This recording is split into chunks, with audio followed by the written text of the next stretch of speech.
میں سے کوئی ایسا بندہ ہے جو قرآن سے ثابت کر دے کہ ابو بکر صدیق رضی اللہ تعالیٰ عنہ اللہ کے نبی کا صحابی ہے؟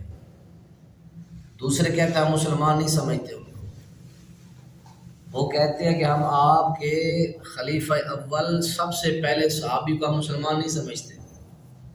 اب نوجوان بیٹھو کو دلیل دو، بزرگ بیٹھے ہو، کہاں لکھا ہے کہ ابو بکر صحابی ہے قرآن کے اندر؟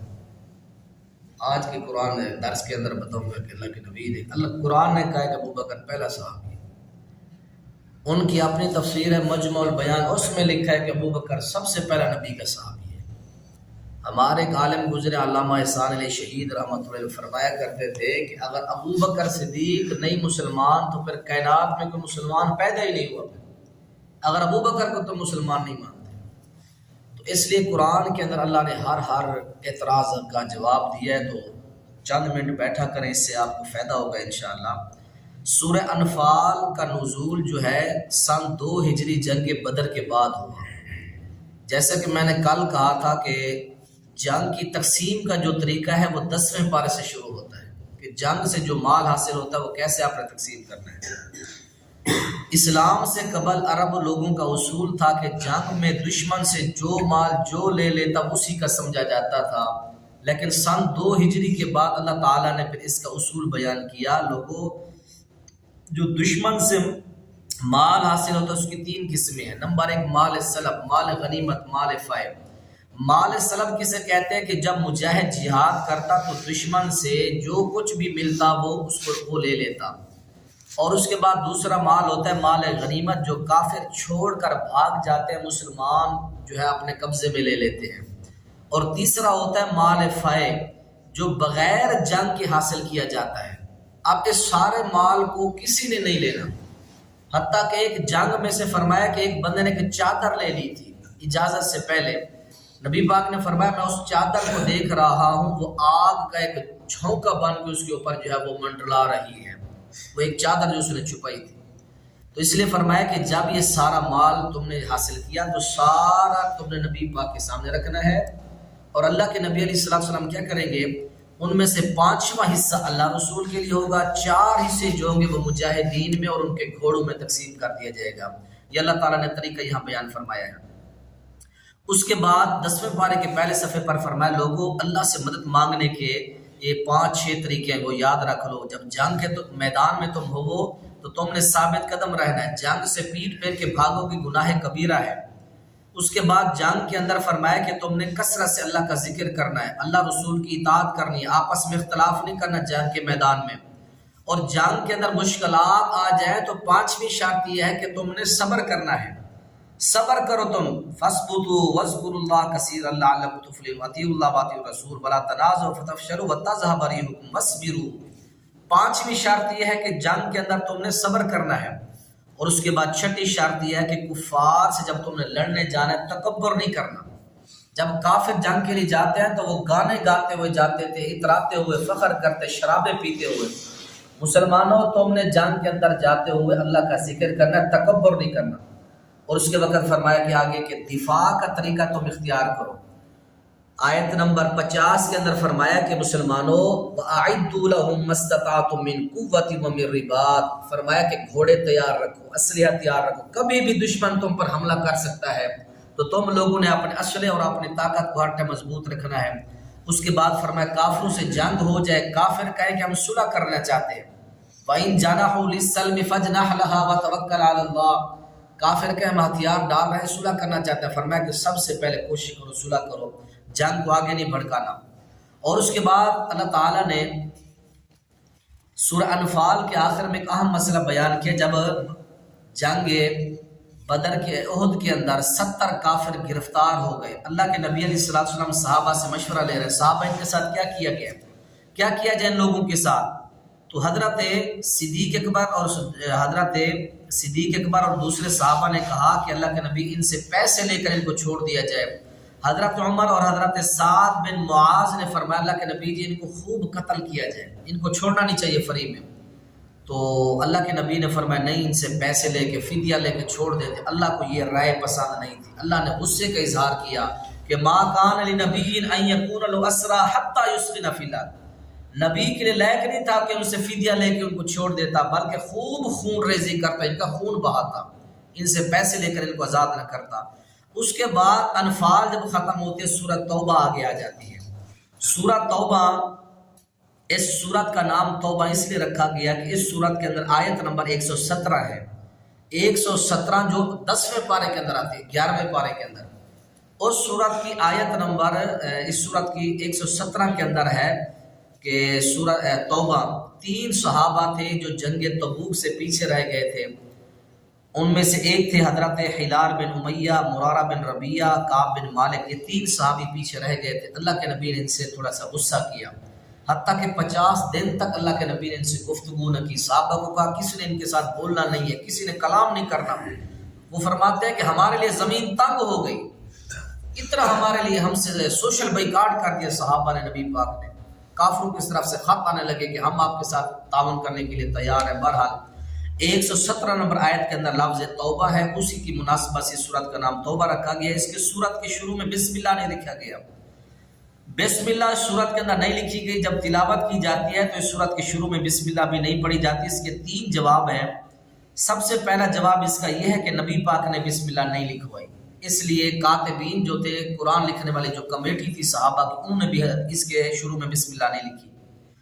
اور دوسرا اس کا جواب یہ ہے کہ اللہ کے غضب اور غیظ کا یہاں سے آغاز ہو رہا ہے، منافق کافروں سے نفرت ہو رہی ہے، تو اللہ کی صفت رحمان اور رحیم کی یہ برعکس ہے کہ جہاں اللہ کا غضب شروع ہو رہا ہے وہاں آپ کہیں کہ اللہ کے نام سے شروع کرتے ہیں، تو یہ اللہ کے رحم اور رحیم کے منافی ہے کہ بسم اللہ نہ لگائی جائے۔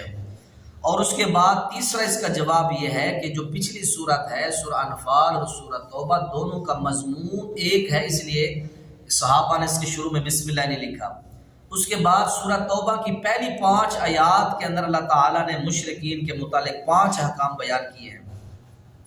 یہ سورت مکہ کے فتح ہونے کے بعد نازل ہوئی ہے۔ اس کی پہلی آیت کے اندر یہ مسئلہ بیان، 4 قسم کے مسئلے ہیں۔ تو پہلی آیت کے اندر فرمایا کہ وہ مشرک جن سے کسی قسم کی صلح کا معاہدہ نہیں ہوا، تو فرمایا کہ ان کو 4 ماہ کی مہلت ہے، یا اسلام قبول کر لیں، یا جزیرہ عرب سے نکل جائیں، یا جنگ کے لیے تیار ہو جائیں۔ یہ 3 آپشن دیے گئے اس پہلی آیت کے اندر، براۃ من اللہ و رسولہ۔ اے مشرکو، آپ کے لیے 4 ماہ کی اجازت ہے۔ 4 ماہ کے اندر فرمایا کہ یہ اسلام لے آؤ، جزیرہ عرب سے نکل جاؤ، یا تیسرے نمبر پر فرمایا کہ جنگ کے لیے تیار ہو جاؤ۔ سورہ براء کی دوسری آیت کے اندر فرمایا کہ وہ لوگ جن سے معاہدہ کا جو صلح تھا اس کی کوئی تعیین، مدت کی تعیین نہیں تھی، ان کو بس یہ کہا گیا کہ آپشن تمہارے لیے بھی 3 ہے کہ تم یا اسلام لے آؤ، یا دائرہ اسلام سے مکہ سے نکل جاؤ، یا جنگ کے لیے تیار ہو جاؤ۔ اس کے بعد سورہ توبہ کی 4تھی آیت کے اندر فرمایا کہ جن سے صلح کا معاہدہ خاص میعاد تک ہے تو اس معاہدے پر وہ قائم ہے، تو ان سے معاہدے کی مدت وہ 9 ماہ ہے۔ بعض مشرکین کو 4 ماہ مہلت دی گئی تھی، بعض کو کھلا ٹائم دیا گیا تھا، اور بعض کو 9 ماہ دیے گئے تھے۔ فرمایا 9 ماہ کے اندر یہ اسلام لے آؤ، نہیں لے آتے تو مکہ چھوڑ کے یہاں سے نکل جاؤ، یا فرمایا جنگ کے لیے تیار ہو جاؤ۔ اور 4تھی قسم کے مشرک جو تھے، فَإِذَا انْسَلَخَ الْأَشْهُرُ الْحُرُمُ، آیت نمبر 5 کے اندر ان لوگوں کا بیان ہے کہ جن سے صلح حدیبیہ کے موقع پر صلح ہو گئی تھی، نہ تم جنگ کرو گے نہ ہم کریں گے، لیکن انہوں نے معاہدے کو توڑ دیا، مکہ پر انہوں نے مسلمانوں کے ساتھ بغاوت کی، اللہ کے نبی نے پھر حملہ کیا مکہ پر اور مکہ کو فتح کر لیا۔ اس کے بعد اللہ تعالیٰ نے فرمایا آیت نمبر 12 کے اندر فرمایا کہ نبی پاک جی جو کفار کے بہت بڑے سرگنے سردار ہیں ان کو مہلت دیے بغیر قتل کرو۔ یہ پیچھے تو آپ نے مہلت دیا نا مشرکین کو، لیکن عرب کے اندر کچھ کافر ایسے رہتے ہیں جو کفر کے بہت بڑے امام ہیں، جو دین اسلام کا مذاق اڑاتے ہیں، مسلمانوں کی توہین کرتے ہیں، اسلام میں طعن کرتے ہیں۔ وہ کون لوگ تھے؟ ان میں سے سب سے جو نام آتا ہے وہ کعب بن اشرف یہودی کا آتا ہے۔ اللہ کے نبی نے بغیر اس کو مہلت دیے قتل کروایا تھا۔ اور دوسرا نام آتا ہے ابو رافع یہودی کا۔ یہ جو 2 یہودی تھے، یہودی علماء کو تنخواہیں دیتے تھے، بہت مالدار گھرانہ تھا، سودی کاروبار کرتے تھے یہ بدقسمت، حتیٰ کہ عرب لوگوں کے بال بچے بھی قرض کے مد کے اندر یہ رکھ لیتے تھے۔ کعب بن اشرف اور ابو رافع یہودی، اور انہی 2 لوگوں سے یہودیوں کے پھر آگے قبیلے چلے، آج تک وہ چل رہے ہیں۔ اللہ کے نبی نے ان کو قتل کروایا، ان کو بغیر کسی مہلت کے۔ اس کے بعد آیت نمبر 17 میں فرمایا ایمان اے لوگو بغیر ایمان کے کوئی عمل تمہارا قبول نہیں ہے۔ بیت اللہ کے متولی تم بنے ہوئے ہو، بیت اللہ کی خدمت کرتے ہو، اللہ کے گھر کو سجاتے ہو، سب کچھ کرتے ہو، لیکن تمہارے دلوں میں ایمان نہیں ہے تو تمہارا یہ عمل اللہ کے ہاں ذرا برابر بھی قبول نہیں ہے۔ ہجرت مکہ کا بیان فرمایا آیت نمبر 22 کے اندر، جب مکہ سے مدینہ صحابہ جا رہے تھے تو صحابہ کے رشتہ دار سامنے آ گئے، عزیز و اقارب آ گئے۔ اللہ نے فرمایا لوگو ان کان آباؤکم و ابناؤکم و اخوانکم و ازواجکم و عشیرتکم، اللہ نے یہ 10-12 چیزیں گنوائی ہیں۔ فرمایا کہ ہجرت میں یہ رکاوٹ نہیں بننی چاہیے، ساری چیزوں کو چھوڑو، نکلو مدینہ کی طرف، چھوڑ دو آپ۔ اس کے بعد اللہ تعالیٰ نے آیت نمبر 24 کے اندر جنگ حنین کا مسئلہ بیان فرمایا۔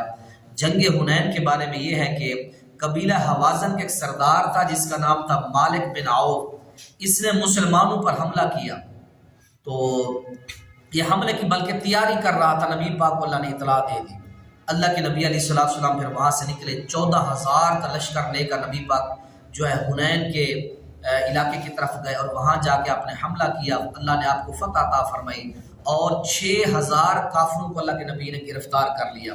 اس کے بعد اللہ تعالیٰ نے فرمایا لوگوں اللہ نے اگر تمہیں سونا دیا ہے، چاندی دی ہے، اگر سونا آپ کے پاس 7.5 تولے گھر میں پڑا، اس میں سے آپ نے اللہ کا حق نکالنا ہے، پیسوں کی صورت میں بنا لے، ہر 1000 میں سے آپ نے 25 روپے دینے ہیں۔ اگر آپ کے پاس 52 تولے چاندی ہے پھر بھی آپ نے اس میں سے اللہ کا حق نکالنا ہے، نہیں نکالو گے فرمایا کہ یہ سونے چاندی کی پلیٹیں بنا کے تمہارے ماتھے کو، تمہارے پہلو کو، تمہاری کمروں کو گرم پلیٹیں جہنم سے تپا کے تمہیں داغا جائے گا، سزا دی جائے گی۔ اس کے بعد فرمایا کہ یہ ہے حضرت صدیق اکبر رضی اللہ تعالیٰ عنہ کی صحابیت کے اوپر قرآن کے اندر دلیل۔ اللہ قرآن میں فرماتے ہیں کہ لوگوں وہ وقت یاد کرو جب تمہارا نبی ہجرت کر کے جا رہا تھا، اس کے ساتھ ایک آدمی تھا، تو جب کافر عین غار کے اوپر آ کے کھڑے تھے تو وہ کہہ رہا تھا کہ اے اللہ کے نبی ہم تو پکڑے جائیں گے۔ اس وقت اللہ کے نبی اذ یقول لصاحبہ لا تحزن، اس وقت اللہ کا نبی اپنے صاحب ساتھی کے لیے کہہ رہے تھے کہ لا تحزن ان اللہ معنا، اے صدیق آپ غم نہ کریں، اللہ ہمارے ساتھ ہے، آپ پریشان نہ ہو، اللہ ہمارے ساتھ ہے، کافر کچھ نہیں کر سکتے۔ اوپر یہ غار ہے، اس کا جو ہے اوپر والا حصہ، یہ نیچے اللہ کے نبی بیٹھے تھے حضرت صدیق، لیکن اللہ نے ان کے آنکھوں پر ایسا اندھیرا ڈال دیا کہ وہ نیچے دیکھ ہی نہ سکے، اللہ نے ان کی حفاظت فرمائی۔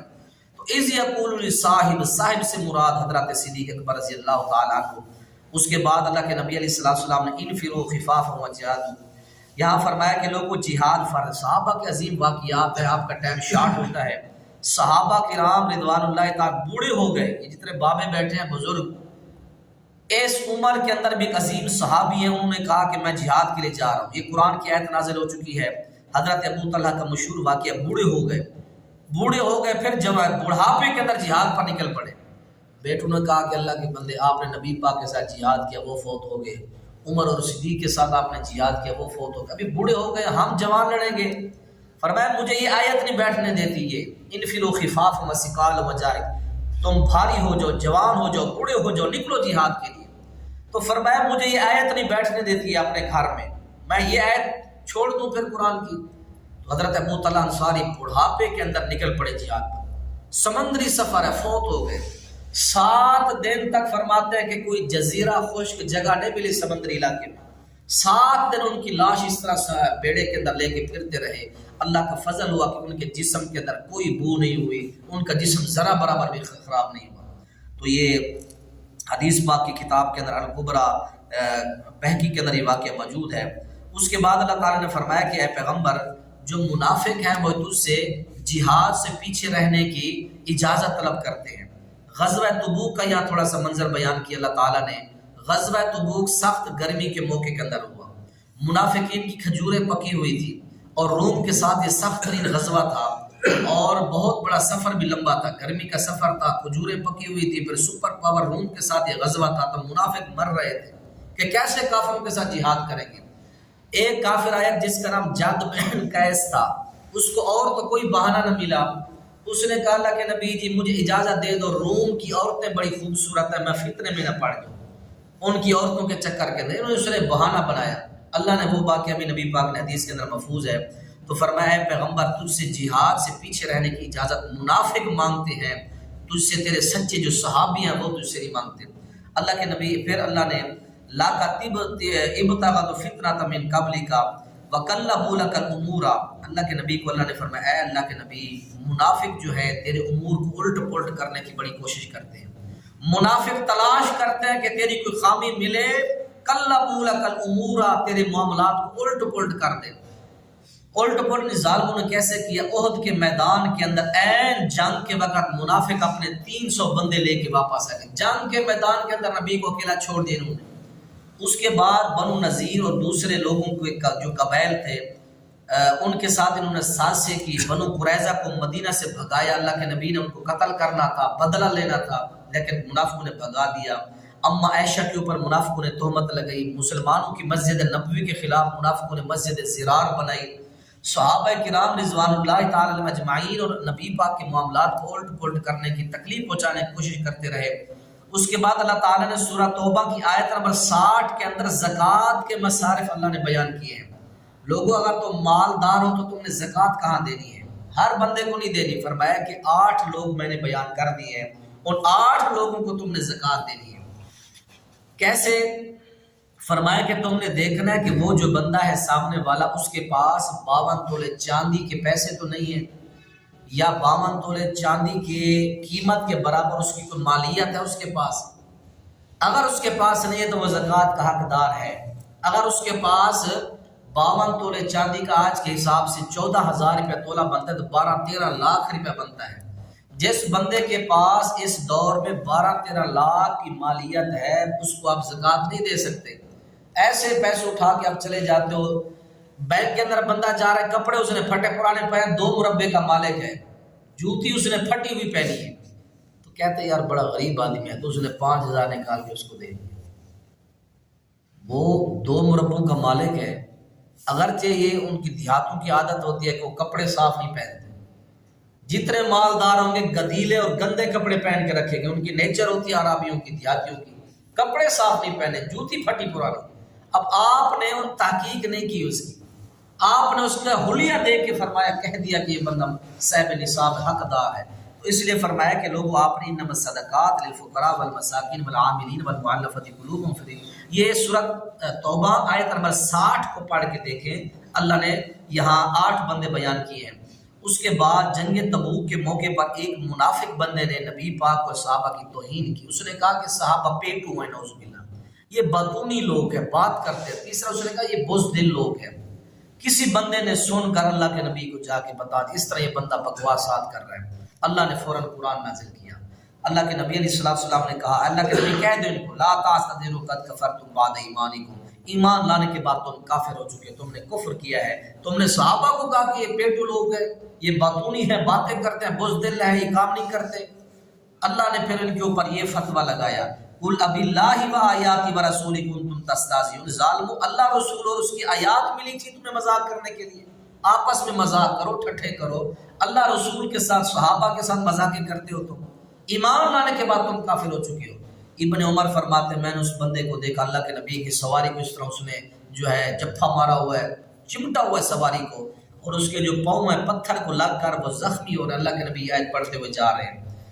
اس کے بعد اللہ تعالیٰ نے پھر آگے مزید آخر میں فرمایا کہ اے پیغمبر، منافقوں کے لیے تو اگر 70 بار بھی توبہ کرے گا نا میں ان کو معاف نہیں کروں گا۔ استغفر لهم او لا تستغفر لهم ان تستغفر لهم 70 مرة فلن يغفر الله لهم، اے نبی میں منافقوں کو معاف نہیں کروں گا۔ اللہ کیوں؟ ذالک بانہم کفروا باللہ ورسولہ، اس لیے کہ ان ظالموں نے اللہ اور اس کے رسول کے ساتھ جو کفر کیا ہے۔ بظاہر یہ کلمہ پڑھتے تھے، اندر نفاق تھا ان لوگوں کے۔ اللہ نے قسم اٹھا کر کہا، نبی تو اگر مغفرت مانگے گا 70 بار بھی مغفرت مانگ، میں منافقوں کو معاف نہیں کروں گا۔ اللہ کے نبی کو منع کر دیا، ولا تصلی علی احد منهم مات ابدا ولا تقم علی قبری، اگر منافقوں میں سے کوئی مر جائے تو انہیں ان کا جنازہ نہیں پڑھانا، تو انہیں ان کی قبر پر کھڑا نہیں ہونا۔ اور 10ویں پارے کے آخر میں فرمایا، پیغمبر یہ منافق تجھ سے جھوٹ بول کے جنگ سے پیچھے رہتے ہیں، لیکن بعض سچے مسلمان ہیں، لیس علی الضعفاء ولا علی المرضى ولا علی الذین لا یجدون ما ينفقون حرج اذا، یہ بعض سچے مسلمان یہ ضعیف ہیں، ان کے پاس پیسے نہیں ہیں، یہ جا نہیں سکتے، تو یہ کمزور بھی ہیں، مریض بھی ہیں، یہ سچے مسلمان ہیں، ان میں سے کچھ جنگ تبوک سے پیچھے رہ گیا ہے، میں اللہ تجھے گواہی دیتا ہوں کہ یہ سچے ہیں، ان کے دل میں جنگ سے پیچھے رہنے کے کوئی بہانہ کچھ نہیں تھا، ان کے پیچھے رہنے کے اندر کوئی حرج نہیں ہے۔ منافق جان بوجھ کر پیچھے رہتے ہیں. اللہ ہمیں ان مسائل کو سمجھنے کی توفیق نصیب